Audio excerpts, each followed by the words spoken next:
You're listening to an Airwave Media podcast. Recorded in Chicago, Illinois, with your hosts, Ken, Matt, Neal, and Jeff. This is Triviality.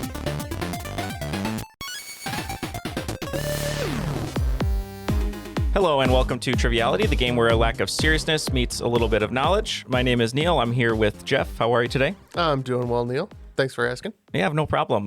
We aren't here with Ken or Matt today, unfortunately. Matt is a really big fan of Adele Dazeem, also known as the wickedly talented Idina Menzel. So he's over at the Broadway show Redwood, watching her scale the stage of the Redwoods in California and singing songs about it.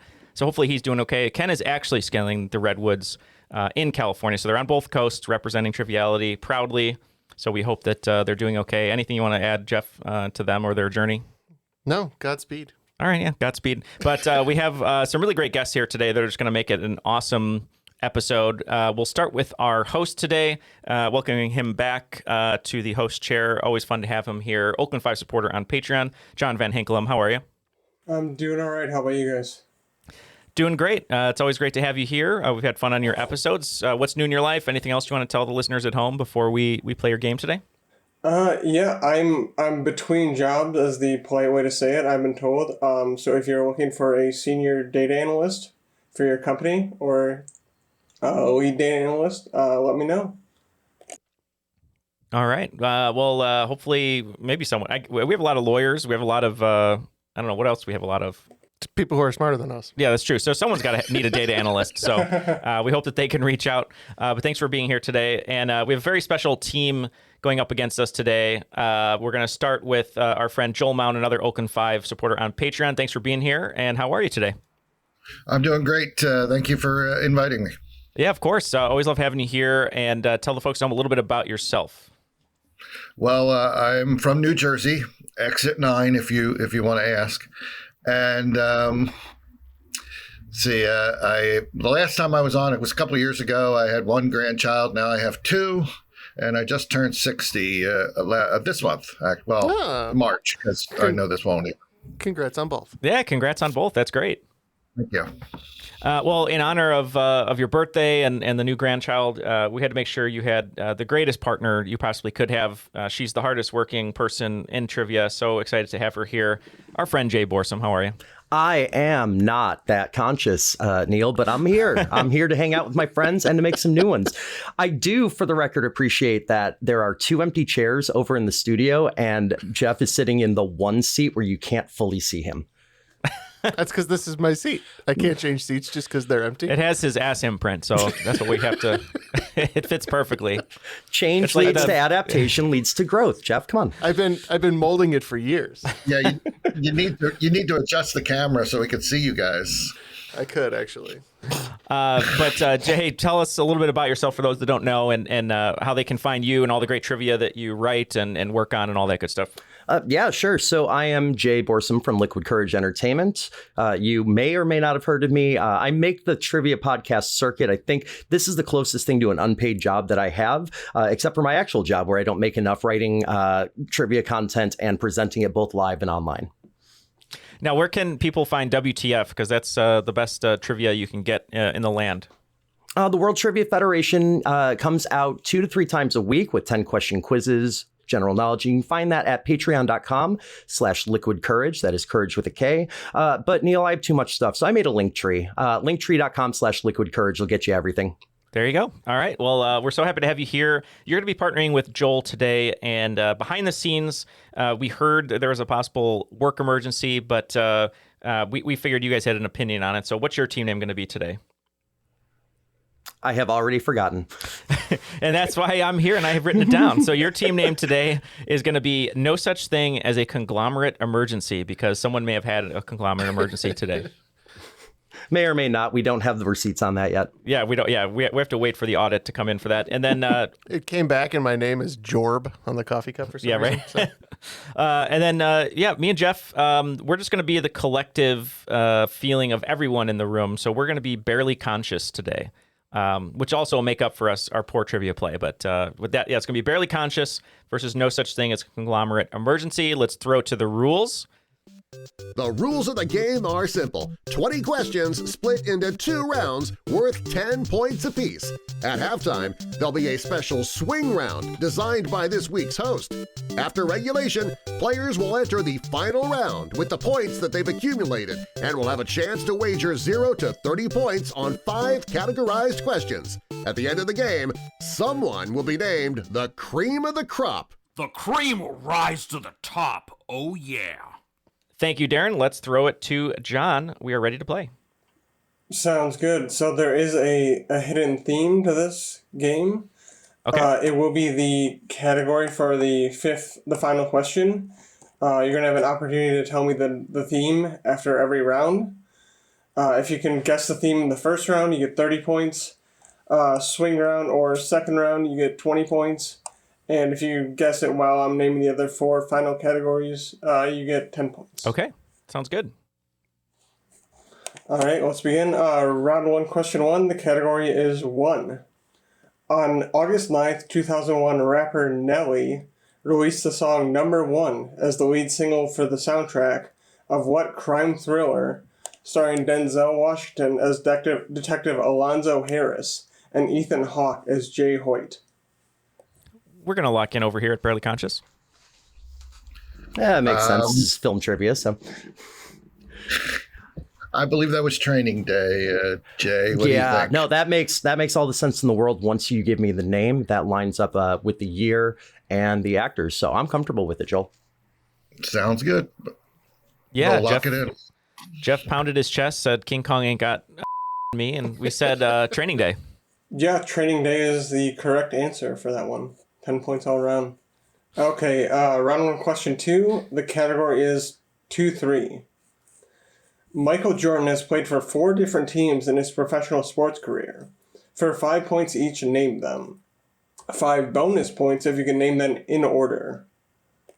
Okay, we are going to lock in over here. I am a Chicago sports fan to enough of a point that I can tell you a couple of these. He famously played for the Chicago Bulls. He was drafted by them and spent almost his entire career there. He did move over to the Wizards towards the very, very tail end of his career. I can't think of a third basketball team off the top of my head that he played for, but he did play for the minor league Birmingham Barons for a stretch. So I can give you 3. And I can't think of a 4th, unless he somehow suited up and played for the Bobcats when he owned them. But that feels way older than he should be on the court. I mean, the Bulls were the only team I could come up with because I don't follow sports, particularly basketball. All right, so I guess we'll YOLO a guess in. In order, it would be Bulls, Barons, Wizards, and Bobcats. Love the YOLO a guess. I mean, that's a great strategy for a trivia in general. Jeff and I looked at each other, also local fans here.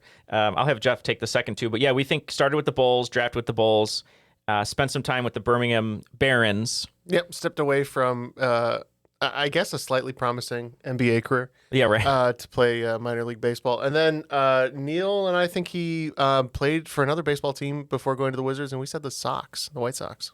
And then the Wizards, yep. Yeah, 15 points for both teams. So he played for the Bulls, Birmingham Barons, then he also had a short stint with the Scottsdale Scorpions. Oh, okay. Then Chicago Bulls again and Washington Wizards. I will not forget four teams, the sting 5. of that defeat. I had no idea that there was a Scorpions team. Wow, okay. All right, moving on. Round 1, question 3. Category is 4. If you are in the top 3 of an event in the Olympics, you may get a gold, silver, or bronze medal. However, if you are in 4th through 8th place, you still go home with something. What piece of paper do you get awarded? Thankfully, you don't need to study for midterms to get it. All right, so I think we're ready to lock in. Okay, so they're locked in. Do you get like a progress report? Yeah, progress report. I mean, maybe Olympians, maybe after, maybe starting with the 2000s. They get a report card. They get a report card, a participation trophy. Thanks for playing, but sorry you didn't win a medal. Yeah, I have no idea. This is really interesting. I didn't know there was a 4th through 8th. So yeah, I didn't either. What do you want to say? Like a participation of excellence or something. Yeah, it will say certificate of participation. Yeah. The first annual Montgomery Burns Award for Outstanding Achievement in the Field of Excellence, right? Something like that, yeah. All right. So as for us, Joel, the only thing I could think of that made any sense with the wording of this question is a diploma. That's what I was thinking. Yeah, it is a diploma. So 10 points for work emergency. There. Nice poll. Yeah. Thank you. It's conglomerate emergency. Yeah, That's right. Conglomerate emergency. I'm sorry. The Look, if team I name can you remember it, forgot. you can't. Yeah. All right, sounds good. On round 1, question 4, the category is, can I have a little more? In Oliver Twist, what is the food that Oliver requests more of? Maybe he can ask Prison Mike for his share. We are locked in as a half Office fan, half musical fan. All right. Joel, is this... It's one of those, like, calorie-dense pseudo cereal things. Is this gruel? I believe it's just gruel. Yeah, I or wasn't sure if it was... gruel. Yeah, gruel or porridge. It's something in that family, and I think gruel makes the most sense. So if you're good with that, in I'm the good song, with it. It's gruel. All right, then you're good with it. Let's lock it in. And in the office, Neil, as you know, it's gruel sandwiches. Oh, okay. Yeah, see, I didn't know. I guess I did know that. I And like you can what eat your own hair. I like what Joel said though, that there's gruel, and then some sort of marketing agency came to help out, the Oliver Twist musical, and said we're gonna call it Gruel just to make people suck it down better. So yeah, we're gonna say gruel.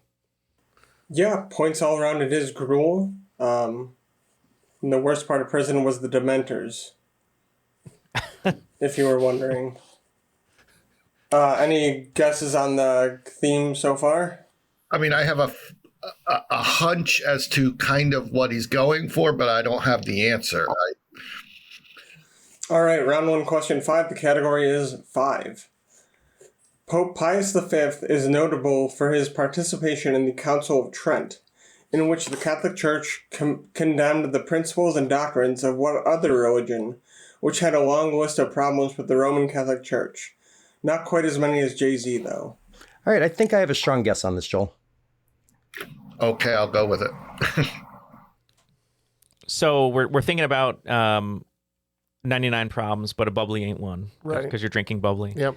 Definitely not one. What's the religion with the 99 tenets or whatever? Are we talking about Martin Luther's, was it 98 Theses? Or yeah, probably. Yeah, was that Mormonism I mean, he started Protestantism. or Protestantism? Yes. Yeah. So yeah, maybe we should go Protestant. Yeah, I think so. Okay, because I feel like they're always it's a very what's the The schism. schism, but Just like also Tool, Neil. yeah, exactly, yeah, just like Tool. No, what's the Hatfields and McCoys, the Protestants and the Catholics? Catholics, Yeah, yeah. all right, so we're gonna say Protestant. You say it. Protestant. Thank you. We're not conscious here. All right, so Joel, for me, I heard the 99 Jay-Z clue, and I went straight to Martin Luther's 94 Theses. If you give a man a hammer, he will destroy a religion. I wasn't certain if John was looking for either the broad spectrum kind of umbrella of denominations known as Protestantism, so I wrote down the specific one, Lutheranism, because you figure Martin Luther is the guy in the name. All right, I'm gonna accept that for points all around. I wrote down Protestantism, but I'll accept Lutheranism for that one. Do you have points all around for that one? All right. So let's do a little score recap here. After 5, doesn't look like anyone has the theme of the game yet, but we have some inklings. So with 45 points, barely conscious, barely behind, but still living, I suppose. And no such thing as a conglomerate emergency with 55 points in the lead. All right, sounds good. Round 1, question 6. Category is 6. Hexacoisa, hexacanta, hexaphobia is the fear of what number? Joel, I'm 100% locked in on this. Great.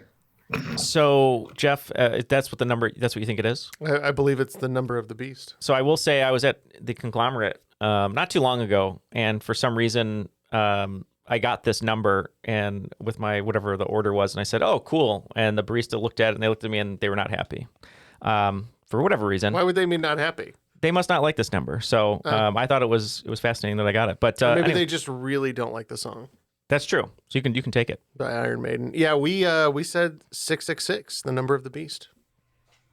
Yeah, Joel, that's where I was too. 603 score and a 6. Hex. Fancy phrasing over there. I like it. It's from the Bible, Jeff. Learn a thing. Nah.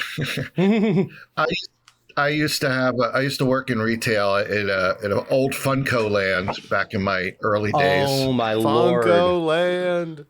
And we had a guy there who was super religious. So he wouldn't buy anything that had anything to do with the devil or Satan or anything like that. To the point, like, he would not like buy NHL games because of the New Jersey Devils. Oh, my goodness. And if, one day we're ringing the thing and then his bill comes to $13.34 and he gave me a $20 bill and his change came to $666 and he had to cancel the sale. He had to cancel the sale because he would not. I told him I'll give him a discount because I knew he had this problem. And he took it and he walked out and he walked back in. He said, I have to return it. He's like, I can't do it. It's weighing down my soul. Upcharge? He obviously had that phobia. Wow. I still think the biggest crime the NHL has ever pulled is having a player named Miroslav Shatan and never getting him to play on the New Jersey Devils. That's true. It was right there, the marketing. Yeah, points all around. It's the fear of 666. I'm going to not pronounce it again because I know I'll butcher it this time. All right, we'll move on unless someone has a guess. Round 1, question 7. The category is 7. All right, 7 is the largest single-digit prime number. For a long time, the study of prime numbers was seen as the canonical example of pure mathematics. The only real-world application was for the purposes of distributing where evenly on what common machine component. Okay, so they're locked in, Jeff. I don't know anything about prime numbers. I mean, I remember Deion Sanders' number. Prime time, I understand. And Amazon Prime, but and how much they charge. But yeah, I have no idea. Yeah, it's making me think of not like a typewriter or something, but I can't think of anything else. What kind of machine would be worn unevenly? Yeah, I don't know. Do you want to just say typewriter? Yeah, I guess. All right. It's a guess that's not that stupid. Yeah, that's right. And Tom Hanks loved typewriter, so maybe we'll get a little Hanks love. So yeah, we'll say typewriter. All right. As for us, Joel, I think we need to find a machine component that comes in various numbers for various reasons. And my head kind of immediately went to teeth on a gear. We talked that over a bit. I think you're comfortable with that as our guess? I'm 100% comfortable with that, seeing as how I have no other better answer. All right, so gears it is. Yeah, points for a conglomerate emergency. That Makes is a lot of sense. Gear teeth. Yeah. Wow. Gears for tears. The unspoken band here. That's what we've got over here. Yeah, we do have some tears over here. That's true. Sounds good. Round 1, question 8. Category is 8. In the movie Dodgeball, an underdog story, the channel providing coverage for the dodgeball tournament is ESPN 8, the Ocho. What channel is this referencing, including the nickname given to the channel? I think I have a guess. I'm good with whatever you have, Joel, if you want to lock in for it. All right, I'll lock in. I'm trying to remember. I mean, it's Jason Bateman, Bold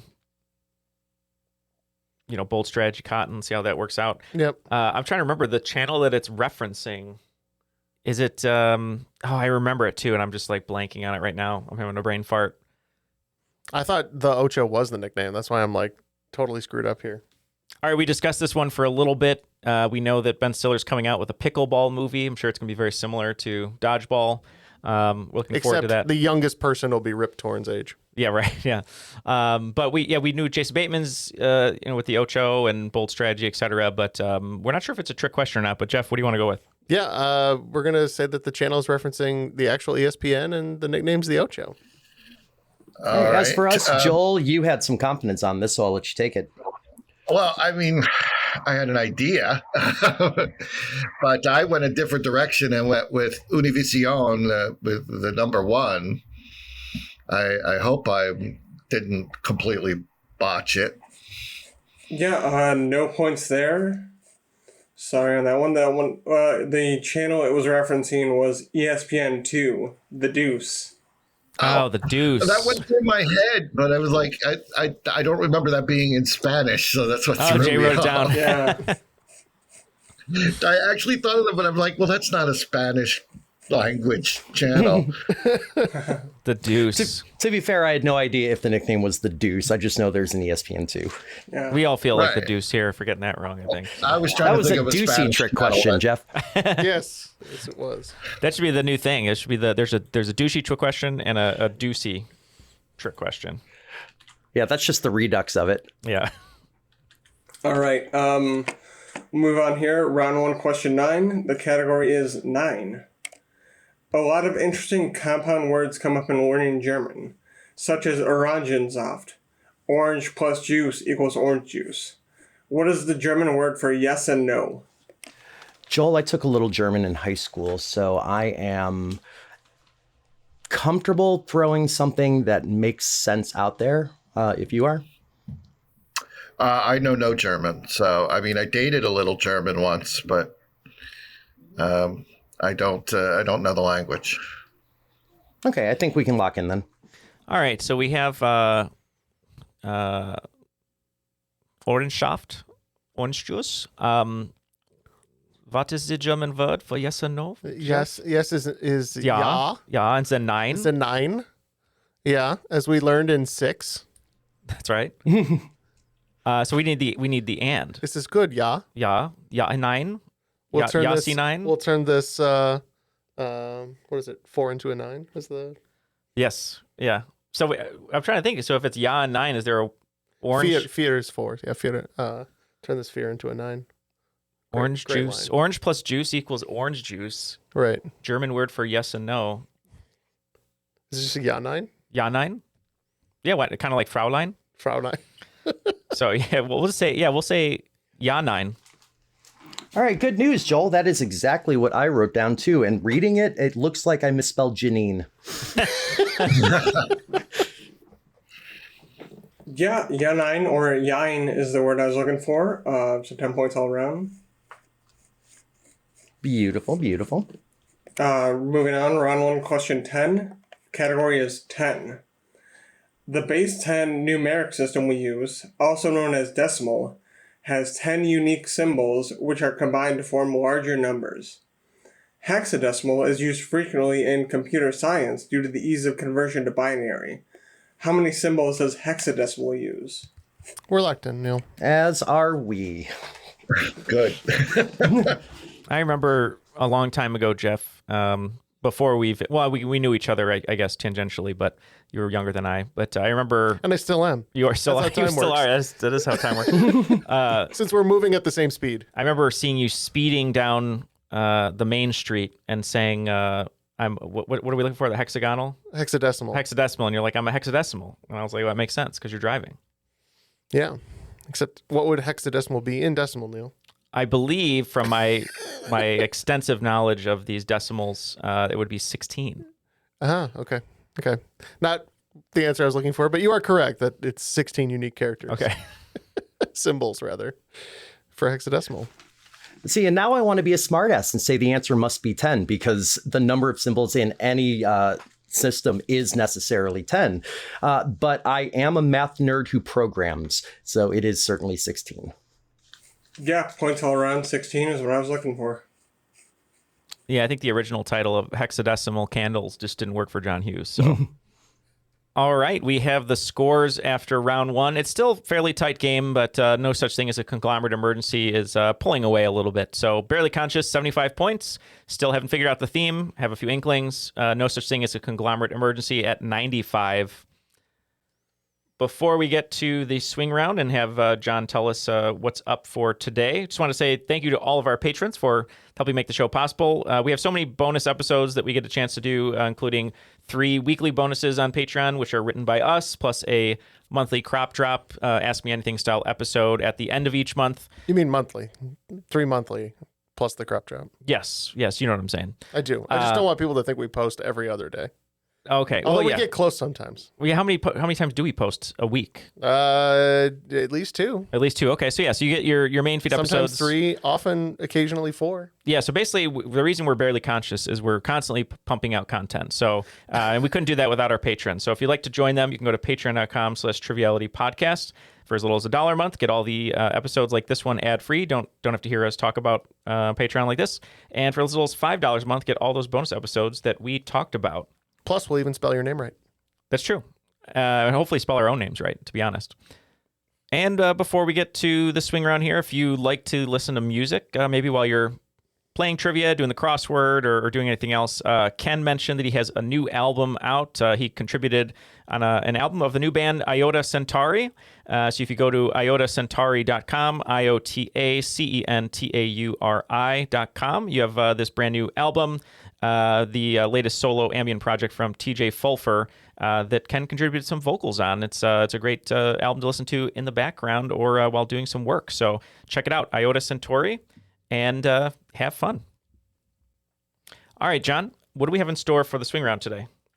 All right, sounds good. We'll get into the swing round. Swing round I have for you today is, the category is I Love You. And so I will name one half of a famous couple. You have to give me the other half, and they must have been together for at least 10 years and did not end in divorce or separation. Is this relevant to the theme also? Yes, I Love You is part of the category for the theme as well. Swing round. Number 1 is Danny DeVito. Number 2, Queen Elizabeth II. Number 3, Rosalind Smith. Number 4, Clementine Hosier. Number 5, Elton John. 6, Roger Federer. 7, Portia de Rossi. 8, Tom Hanks. 9, Ron Howard. And 10, Goldie Hawn.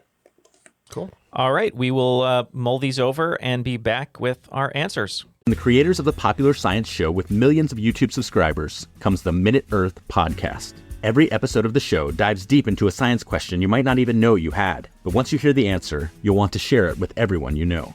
Why do rivers curve? Why did the T-Rex have such tiny arms? And why do so many more kids need glasses now than they used to? Spoiler alert, it isn't screen time. Our team of scientists digs into the research and breaks it down into a short, entertaining explanation, jam-packed with science facts and terrible puns. Subscribe to Minute Earth wherever you like to listen. Incoming transmission.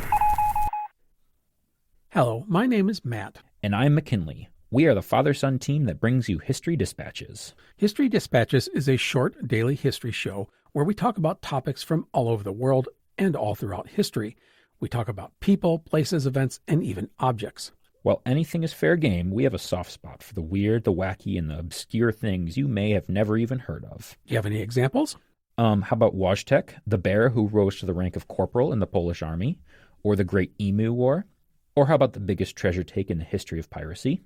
That sounds cool, but do you have a story about the head of Oliver Cromwell? Or one about the ancient library of Alexandria? And a story about the first woman to climb Mount Everest would be cool. Well, we got those as well. Every weekday, there's something new and fun. Sweet. So how do I get this trove of goodness?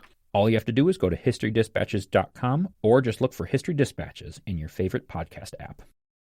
Hello, we want to recommend our podcast, don't we, Rowan? We do, Penny. It's called The World, the Universe and Us from New Scientist, and it's your essential weekly dose of science and wonder. Hosted by me, Dr. Rowan Hooper. And me, Dr. Penny Sarche. Each week we talk to the scientists in the news and draw on new scientists on parallel depth of reporting to put the stories that matter into context. It's brain food. It's brain food. It feeds your brain and your curiosity, and it's a dose of optimism. The World, the Universe and Us. Get it wherever you get your podcasts. Okay, all the answers are locked in for the swing round. We're going to go back to John and get these famous people, and we will give their partners. Sounds good, starting with Danny DeVito. Yeah, this one, obviously famous actress from Cheers and much more, and Matilda. We said Rhea Perlman. Yeah, I saw her last night on Mid-Century Modern. She's Rhea Perlman. Yeah, Rhea Perlman, points all around. Number 2 is Queen Elizabeth II. Yeah, this one we said was Prince Philip. Yeah, we did too. Very, very well acted by Matt Smith in The Crown.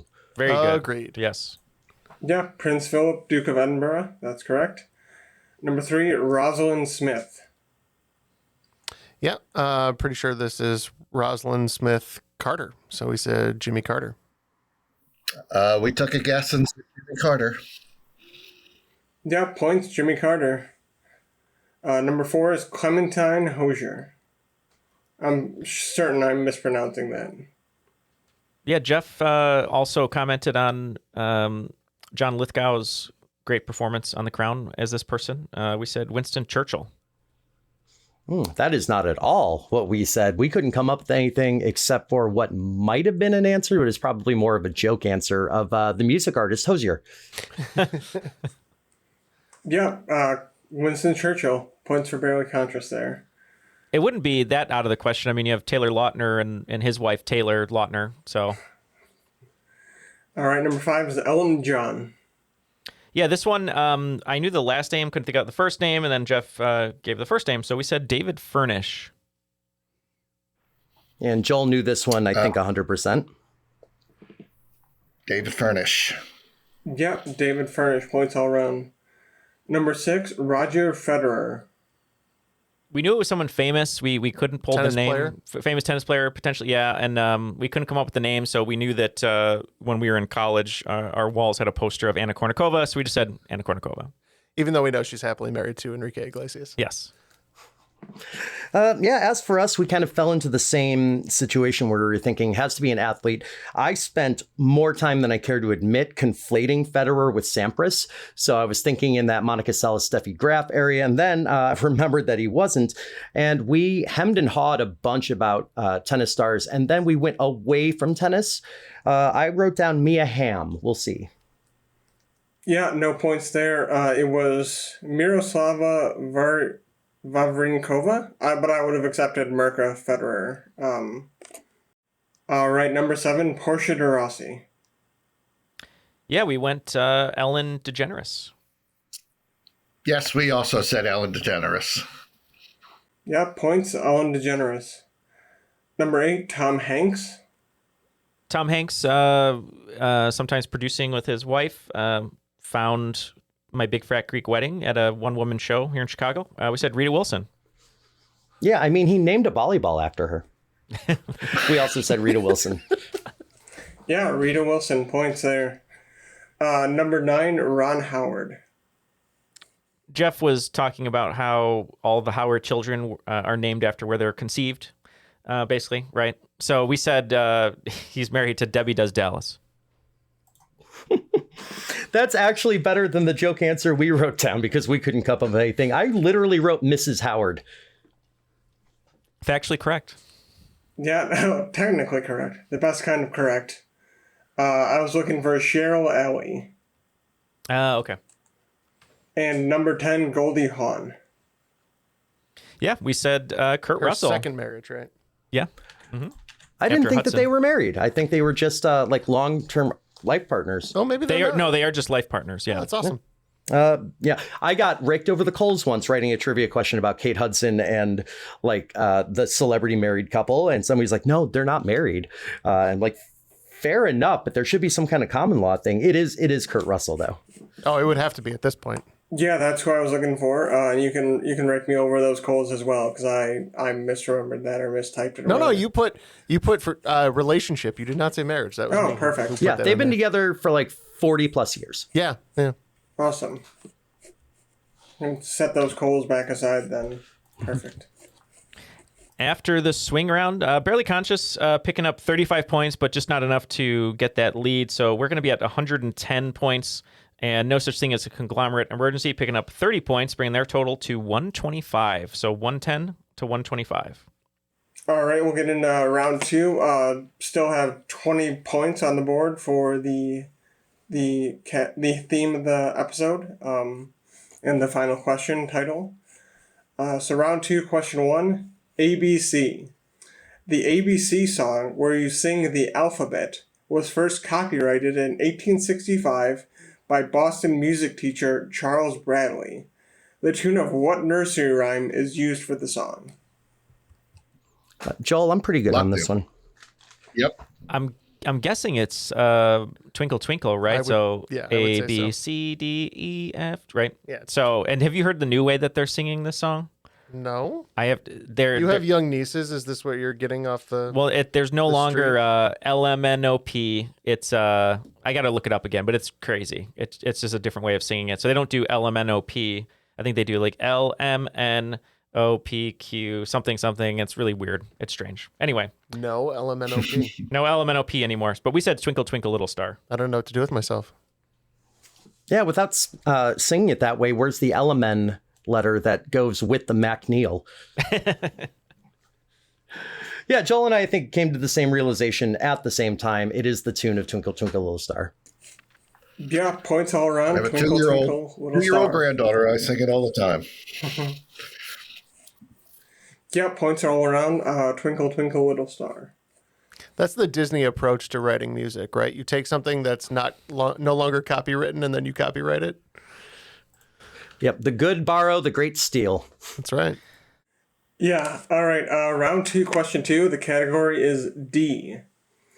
In the NATO phonetic alphabet, you communicate the letter D with the word delta. The Greek word delta comes from the word Dalet, from the language of which group of people who lived in the ancient Mediterranean area, which correlates to modern-day Lebanon. For help, think of my major metro area, which is the 10th most populous in the United States. I'm going to go with whatever Jay says. Yeah, we're locked. All right, so it started with the NATO alphabet. I know you know that well, Jeff, but then it had a twist here into ancient Mediterranean area correlating to modern-day Lebanon. Yeah. Well, your major metropolitan areas are your New York, right? Yeah. Then you have L.A., I think after that. Chicago. None of these are ringing a bell for like ancient. I know you have the Phoenicians. But it's got to be Phoenicians then, because he said, think my major metro area. Oh, Phoenix, Phoenicians. That makes sense, because Phoenix is like the 6th most populous city, but it doesn't have a lot of stuff outside of it. Like, and if you give a phoenix enough yeast, it will rise. Oh, the linguist in me is mad. Only because that's not where phonics comes from. It is, however, where the Phoenician language comes from. So we said Phoenician as well. Where does phonics come from? From the Greek root for sound, phone. Oh, phonos. Phonos, yeah. I've been misled. Thank you for correcting me. Yeah, points all around. It is the Phoenicians. All right, round 2, question 3. The category is, can I bring my friend to tea?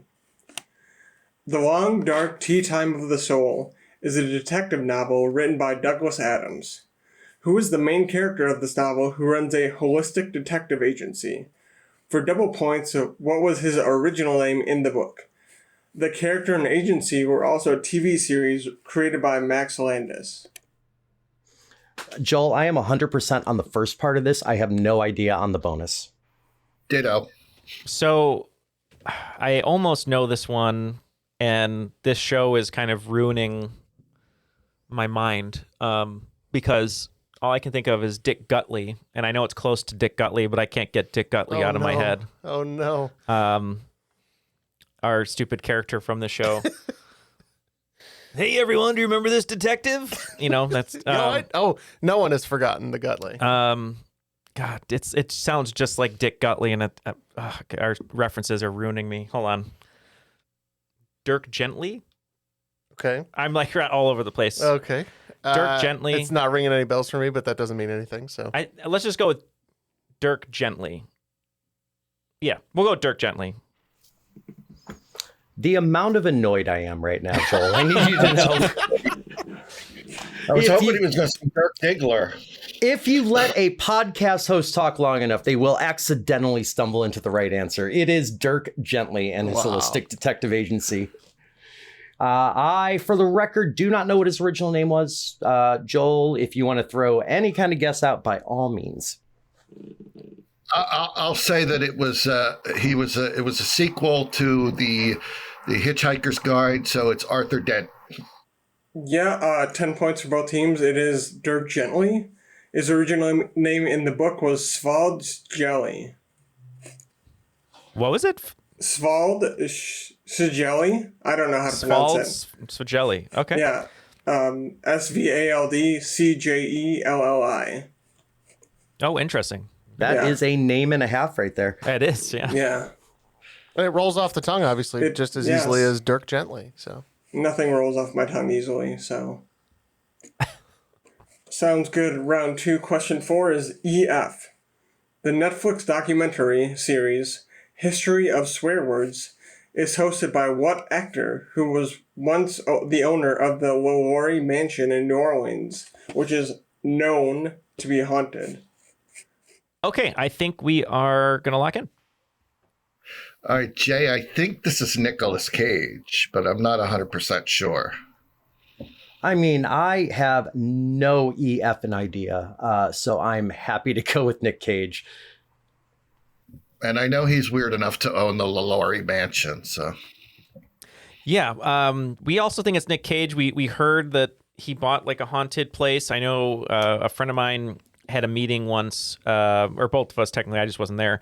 Can you have a meeting where you weren't there? Well, I mean, he was in town and I wasn't, so he just took the meeting. But Justin Lin, the director of the Fast and the Furious movies, his company was in Nick Cage's old condo. And Nick Cage sold his condo to but anyway, it was like a very weird place in LA that had like weird things that he added Nicolas Cage. Anyway, we just know he's very unique and weird, and we thought he'd be perfect to host this. Yeah, points all around. It is Nick Cage that hosts that show. Rage Cage. All right, round 2, question 5. The category is GHI. Although it may be referred to as a kimono by Brazilians, what is the name of the robe and pants worn in Brazilian jiu-jitsu competitions, according to the IBJJF? All right, we're going to lock in and let Jay and Joel talk about jiu-jitsu. I think after this, we might even... And I think we have a guess. Yeah, we do. So, I don't know, for safety's sake, if we should just message John separately. Yeah, we'll email you right now, John. So the other team can also get an opportunity for points.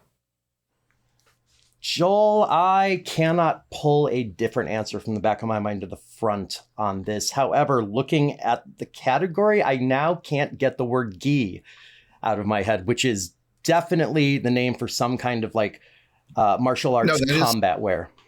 That is what it's called in Taekwondo in the Korean. So I could definitely see it being gi. I don't have anything better, to be honest with you. It's also clarified butter gi. Yeah. Also a Planeteer. Some spelling variations may occur, but yeah, they all taste the same. I think we got to go with that, Joel. Sounds good to me. I like it. Yeah, in the original, this is going to be such a deep film reference. I shouldn't even say the joke. Anyway, I was just going to say, in the Shawshank Redemption, there's the character that befriends Andy Dufresne, who's a young guy who just got into jail but gets shot by the guards, played by Gil Bellows. But I was going to say his original stage name was Guy Bellows, but it was just a long way around a stupid joke. Yeah, so Taekwondo, we knew it was a gi because I did Taekwondo for 2 weeks, did not want to memorize the long monologue before every class, and I said, I'm done with this, I don't care about fighting, but I wore a gi, and we think that's what it might be. Yeah, points all around, it is a gi. If you wanted a deeper cut reference, you could use the Guy Fontenot from Almost Famous with which was Chris Farley's last movie, which is great as a child, but not great as an adult. You're more of a Beverly Hills Ninja fan. 100%. Sounds like. Yeah. Okay, after the first 5 questions of the second round, we have some score updates. Both teams getting 50 points, batting perfect. Barely Conscious also picking up an extra 5 points that we didn't notate for in the swing round. We made a little mistake there, so the total is 165. And for No Such Thing as a Conglomerate Emergency, they're at 180.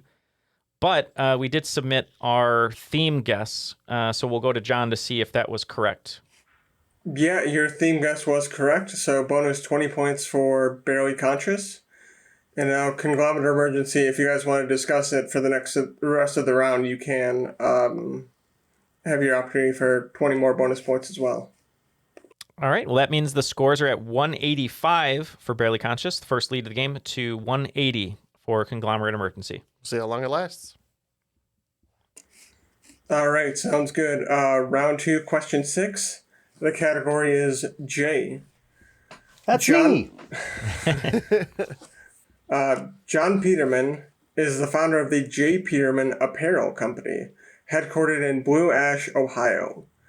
What is J. Peterman's first name as portrayed by John O'Hurley on Seinfeld?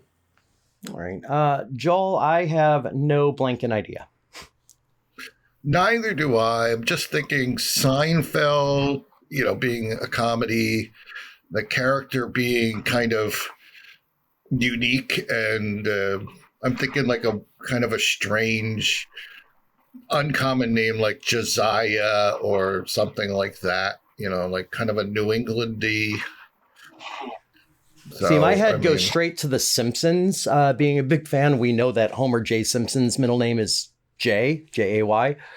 This might be a similar thing where it's like a subverted joke, but I really don't know. I'm throwing spaghetti at a wall here. Yeah, same here, totally. But with John, the host here, would he be doing something as simple as it just being John, same as the character, or Jay? So I don't know. I like Josiah, but I have no thunder on that. Valid. I have about the same lack of thunder on Jay. So why don't we both believe we're wrong and say John? Okay. Great performance by John O'Hurley for this character. I remember the name is very strange, and obviously the creator of the Urban Sombrero must be. So we said Jacopo. It is Jacopo, yeah. So points for very conscious there. No, I didn't know. I never would have got that. Yeah.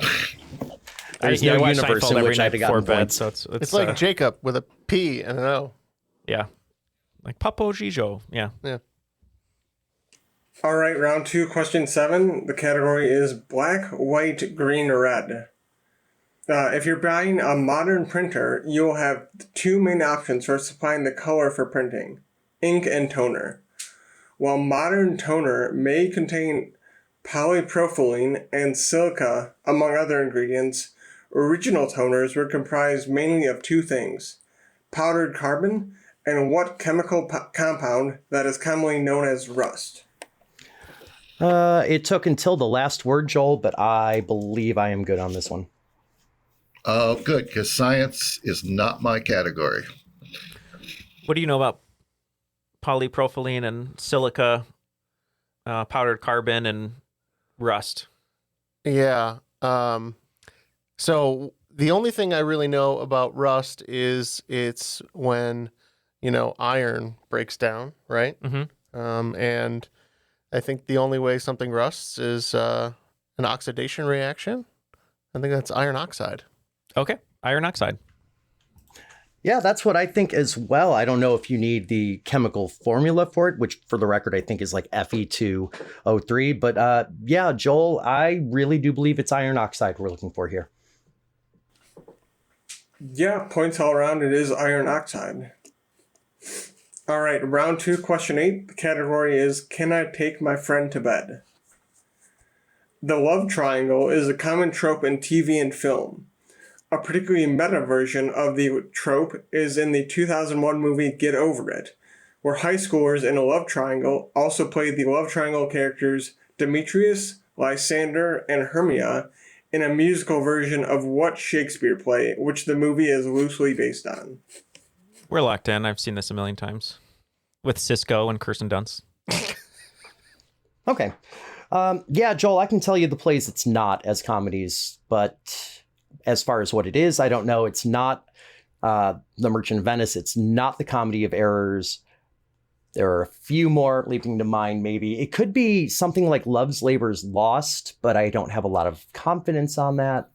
Yeah, I mean, I think we should try to back into it like Neal does. Let's say Love's Labor's Lost. Yes, let's try to say Love's Labor's Lost. Well, Neal is especially proficient at backing it up and up and up and up like a Tonka truck, like Pitbull. And what do we say?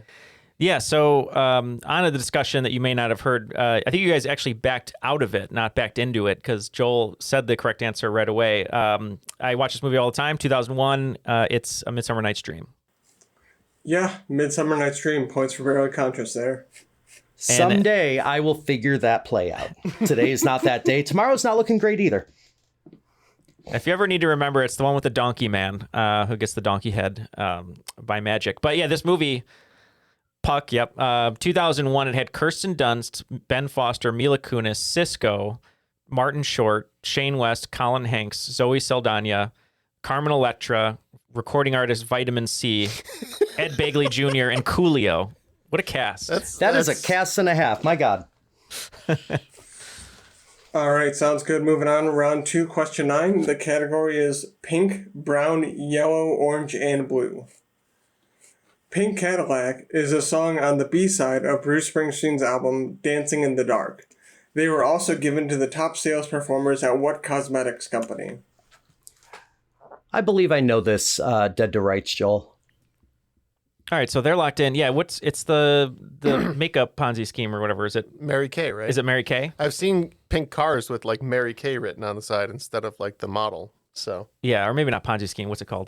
Pyramid scheme. Pyramid scheme. Thank you. Yeah, Mary Kay. I like that. We're gonna go with that. Joel, if that's what you said, that's what I said.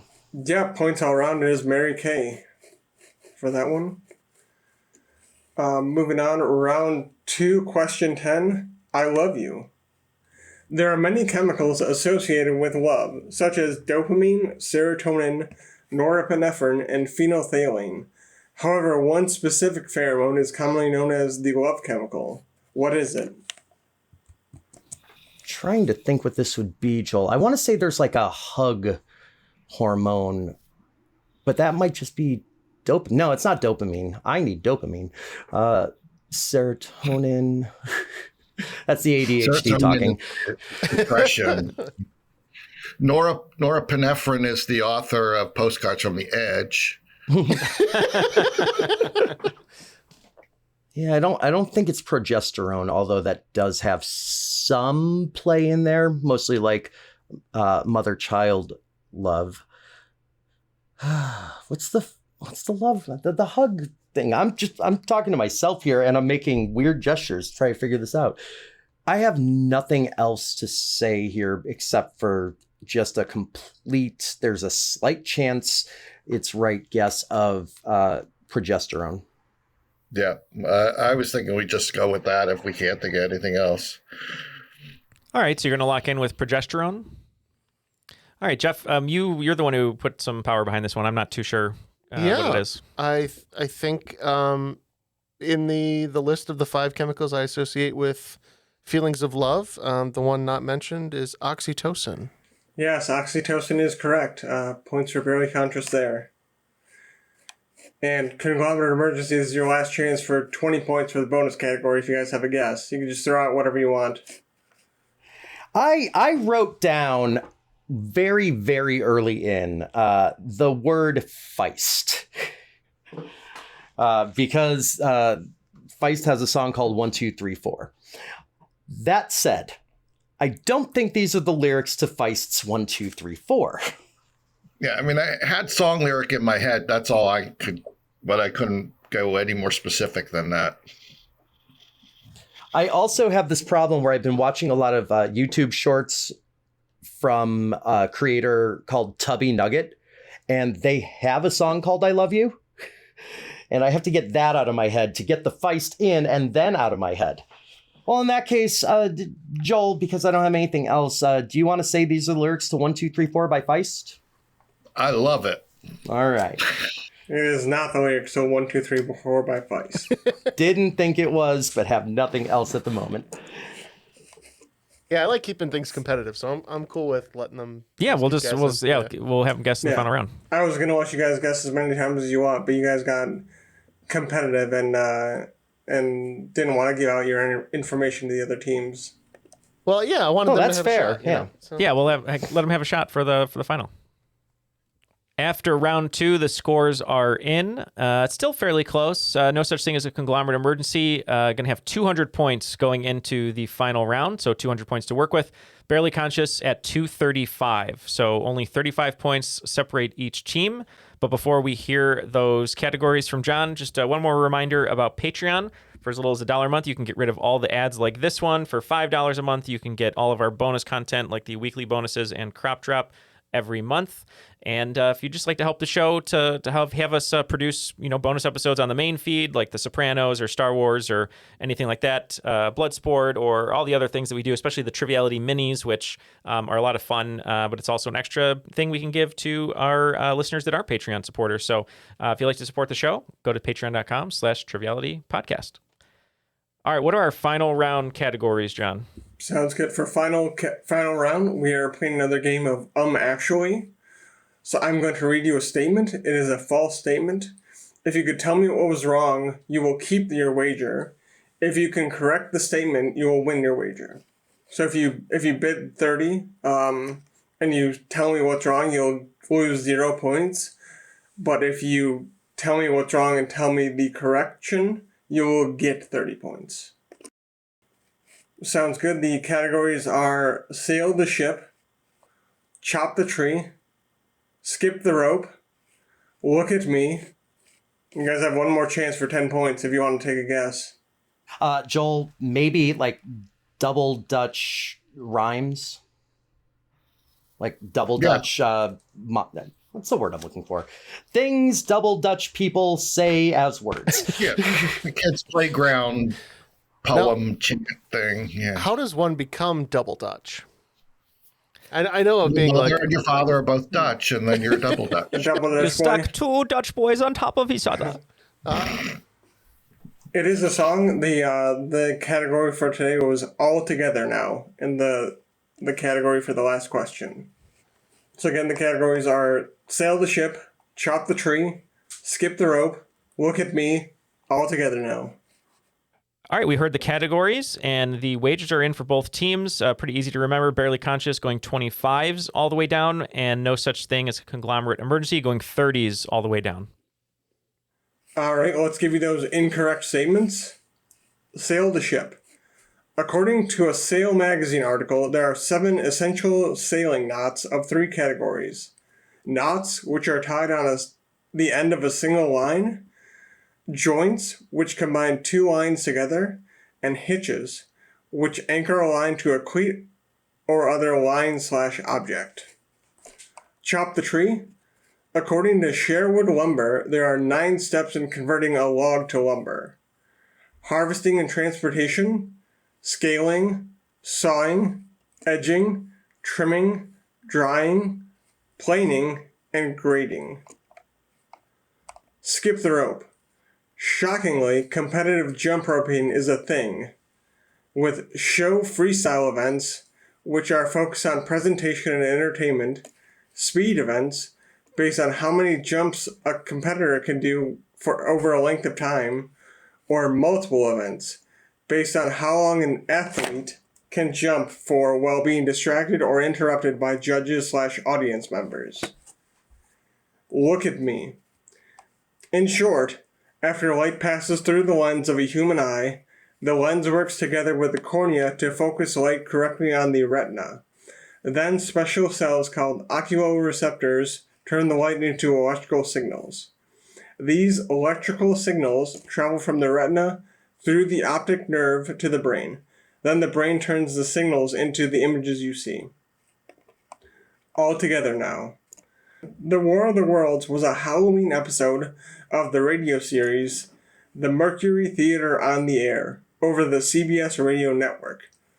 The episode is infamous for inciting a panic by convincing some members of the listening audience that a Venetian invasion was taking place. The scale of panic is disputed as the program had a relatively few listeners. All right, so we got those questions. We're going to be back with the answers. And one more time, John, can you just explain what people at home are going to be doing with these questions to get points? Yeah, so you're going to be making your wager. If you can tell me what is incorrect with the statement, you'll get your wager back so you won't lose any points. And if you can tell me what was wrong and then make the actual correction, you'll get your wager in points. Okay. All right. We will take some time. We'll be back after these messages. Sick of those trivia podcasts that you don't even understand how to operate and they just have too many levers and buttons? There's got to be a better way. Now there is, with Good Job Brain, an offbeat quiz show and trivia podcast that makes learning new things easy and fun. I just learned that artificial vanilla flavoring sometimes comes from the anal glands of a beaver, and now I can never shake that mental image. Thanks, Good Job Brain. Good Job Brain is available for the low price of just 4 easy payments of free. It's a podcast. Good Job Brain is part of Airwave Media and available on all podcast apps. Operators are standing by. Did archaeologists discover Noah's Ark? Is the rapture coming as soon as the Euphrates River dries up? Does the Bible condemn abortion? Don't you wish you had a trustworthy academic resource to help make sense of all of this? Well, I'm Dan Beecher, and he's award-winning Bible scholar and TikTok sensation Dr. Dan McClellan, and we want to invite you to the Data Over Dogma podcast, where our mission is to increase public access to the academic study of the Bible and religion, and also to combat the spread of misinformation about the same. But, in a fun way. Every week we tackle fascinating topics, we go back to source materials in their original languages, and we interview top scholars in the field. So whether you're a devout believer, or you're just interested in a clear-eyed, deeply informed look at one of the most influential books of all time, we think you're going to love the Data Over Dogma podcast, wherever you subscribe to awesome shows. Everybody shush! William Shatner has something to say. Cat and Jethro, box of oddities. What do you do when the woman you love dies? Well, of course you dig her up and you live with her. Aww. The show examines weird things. There are plenty of old photographs from this time period of children out in the streets playing in and among the dead horse carcasses. Oh, I miss those days. Things used to be so much simpler. Cat and Jethro. Then there's the urine wheel, which sounds like a really bad game show. They've done weird things. Cat and Jethro, box of oddities. That is really mysterious. Join Cat and Jethro Gilligan Toth for the strange, the bizarre, the unexpected, as they lift the lid and cautiously peer inside the Box of Oddities. The Webby Award-winning Box of Oddities podcast from Airwave Media. Okay, all the answers are now locked in, so let's throw it back to John. He'll give us a little recap of the question, and we will tell you what we think is wrong or how to correct it for points. Sounds good. Sail the ship. According to a Sail magazine article, there are 7 essential sailing knots of 3 categories. Knots, which are tied on the end of a single line. Joints, which combine 2 lines together. And hitches, which anchor a line to a cleat or other line/object. All right, so Neal and I put 25 on this one, and we think in that statement there are 7 sailing knots of 3 categories, but we believe that joints is not correct, and those are in fact bends. All right, as for us, we put 30 on this one and also said that joints is not correct. We simplified it to joins without the T. Yeah, actually, bends combine 2 lines together. So that is 25 points for Barely Conscious and 0 points for Conglomerate Emergency. They don't take a negative on that one because they did correctly identify what was wrong with that. Okay. Chop the tree. According to Sherwood Lumber, there are 9 steps in converting a log to lumber. Harvesting and transportation, scaling, sawing, edging, trimming, drying, planing, and grading. Yeah, we were between 2 options here. I'm not sure which one you wanted to go with, Jeff. Yeah, I think what we'll do is we'll say, actually, it's not called scaling, it's called debarking. But maybe the order's not correct either. We really had a tough time with that one. How many points did you guys wager 25. on that? Yeah, 25 for the rest of them. Yeah, all the way down. All the way down. We did 30 all the way down. We also couldn't find a very strong guess on this. I threw out that maybe the order was incorrect, and we hemmed and hawed a little bit about which piece might be out of order. Joel thought it might be drying, and it might be, but I feel like trimming would have to come before like sawing, because to me, trimming is removing like the branches and stuff. Scaling would be like removing the bark. Okay, negative points for both teams there. Actually, you only listed 8 steps, and the one that was missing was debarking. No. I interpreted harvesting and transportation to be 2 distinct steps. I know you didn't grammatically comma-ize them. Yeah. That's how I can sleep at night, by saying that I didn't put a comma there and put and, so that's 1 step. Fair enough. All right, skip the rope.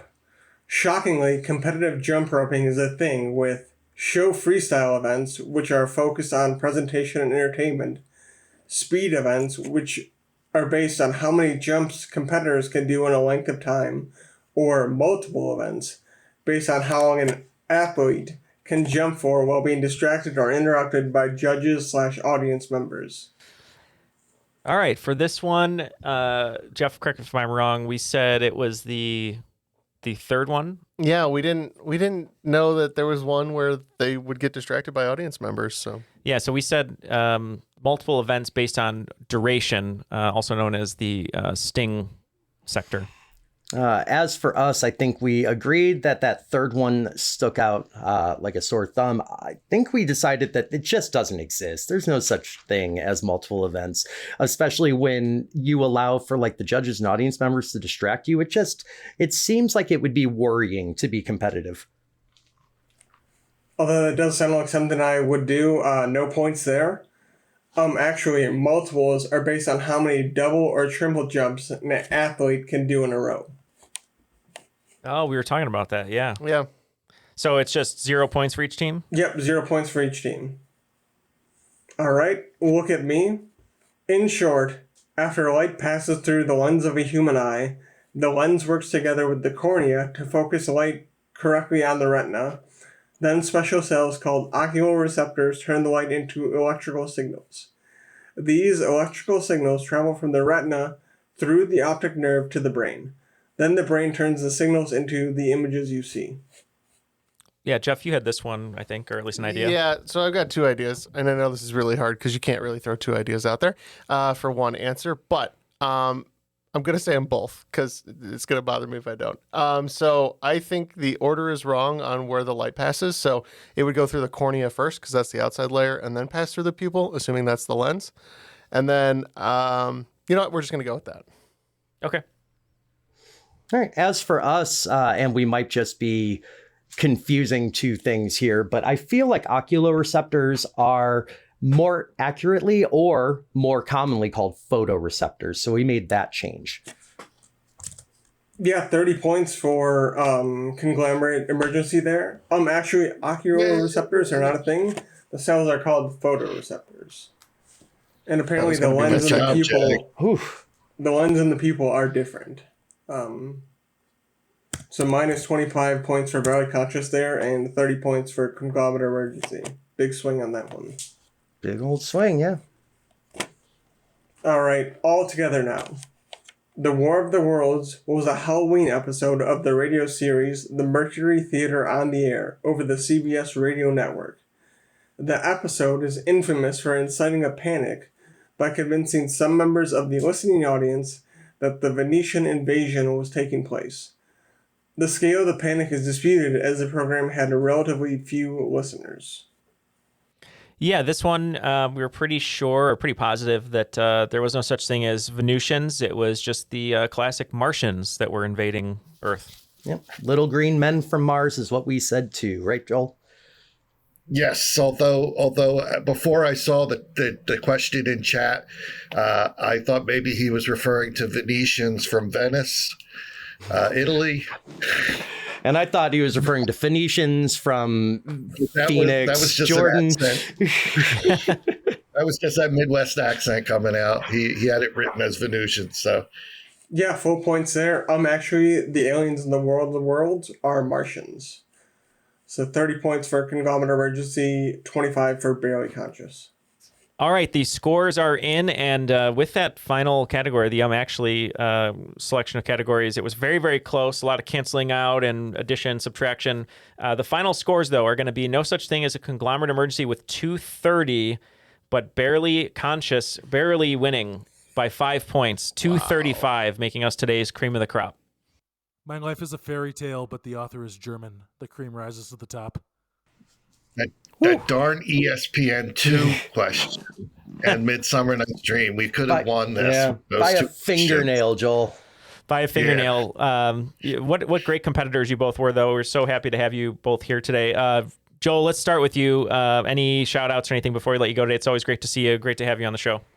Well, by night I am a trivia host, so if you are in the Edison, Metuchen, New Jersey area, look up RCM Trivia. We have trivia hosting Thursday nights at the Skylark Lounge and Sundays at the Haley's Harp and Pub in Metuchen. So come see us there. Yeah, please check out RCM Trivia. Thanks for being here again. And Jay, always a pleasure. Thank you for saving the day as normal. But any shout outs you have before we let you go? Yeah, sure. Other than all the stuff that I'm known for doing, World Trivia Federation, Twitch, online trivia, and live stuff in the Chicago area, I don't think many of you would know this, but in June, I am attempting to break the Guinness World Record for longest marathon as a quiz master. Which sounds amazing. So is there any way people can come out and see you or support you or during that endeavor? Yeah, it'll be the first full weekend of June. I think it's like June 8th and 9th. It'll be at Critical Grind Board Game Cafe in Shorewood, Illinois. And I will have information available through my link tree at some point very soon for, being able to reserve a seat or join in online. I'm going to try to simulcast it. And we're going to try to raise some funds with proceeds going to Trans Lifeline. Awesome. Well, yeah, what a wonderful organization. Thank you so much for being here and for promoting that. We'll hopefully be able to help you out there. Maybe some people can come visit and bring you some nutrients or something, or food if that's allowed. I'm assuming it is, but like water and food, I would hope. But yes. Yeah, it's not longest quiz mastering on an empty stomach. That's right. So. Yeah, exactly. Well, hopefully we'll have Jay be a Guinness World Record holder. That'd be awesome. And John, thank you so much for hosting today's game. Always a pleasure having you here. Any shout outs before we let you go? Yeah, shout out as always to my fiance Haley, and shout out to Nolan and Liz, whose wedding I was at last night and had a great time. Oh yeah, congratulations. Well, yeah, thank you for hosting the game. Thanks to Matt and Ken who weren't able to make it today, but for Jay, Joel, John, Jeff, all Jays, I didn't even realize, and myself, Neal, that was Triviality. We'll see you next time.